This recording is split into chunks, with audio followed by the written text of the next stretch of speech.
As World War II came to a close in late 1944, the Germans put in a last-ditch effort to stop Allied bombing raids. They made a program for emergency fighters. Many designs were proposed, including a propeller plane, some turbojets, pulse jets, rockets, and even some ramjets. This program has created some weird and innovative designs. The Heinkel 162 was one of the only planes that came out of this program to actually be built. The HE-162 was built to be easily produced in mass, with very little cost, as Germany's resources needed to make planes late in the war were in very short supply, or being used on already existing aircraft. Due to the supply shortages, the HE-162 was made out of wood and kept a very low profile. These factors caused it to be able to produce 120 Heinkel 162s in a few months. There are many surviving examples in museums, including the RAF Museum in London. Overall, this plane was one of the first to be built out of pure necessity and desperation from this program. As one of the more reasonable looking planes on this list, the P-1110 was built by a Messerschmitt as a successor to the Heinkel 162. It was meant to be a high-altitude interceptor, like most things that came out of this program. It was powered by a Heinkel HES-011 jet engine, which got its air from angular air intakes going the entire way around the midsection of the plane, which would have gotten 4% less air than a nose intake, but it had around 15% less drag. There are 3 proposed variants of this plane, including one with canards.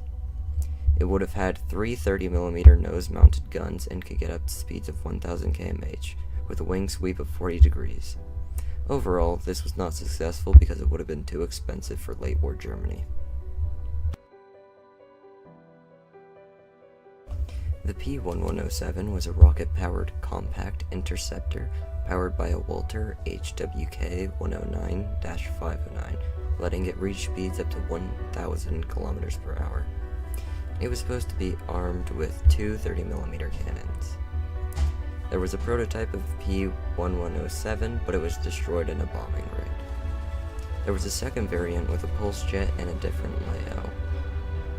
This plane was so small that the pilot would have to lay down to be able to control the plane. The P-1107 had 4 smaller rockets that would fall off during takeoff to allow it to be able to take off on shorter runways.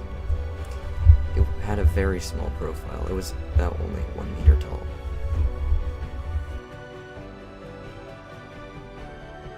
This plane, the P-14, is powered by a massive ramjet which is almost as big or bigger than the plane itself. There's not much information on this plane, but it could have had a 7-meter wingspan and almost 10 meters long. The pilot would have had needed to lay down to pilot the P-14 like the P-1107.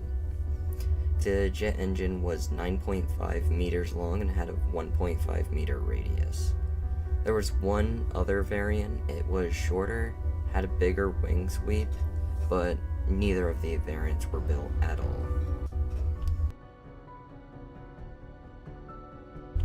The BVP-212 was different across its 3 variants, but it generally had a short fuselage, it was tailless, and it had one HES-011 jet engine with swept wings.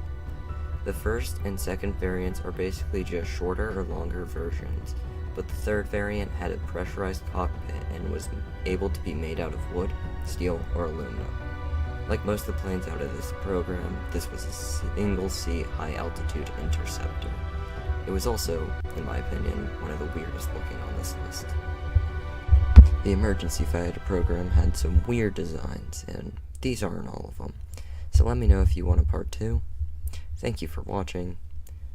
Let me know in the comments your favorites. Also, I know this is different from what I normally do, so let me know if I should do more of this kind of video. This has been Game Crusade. See you next time. Goodbye.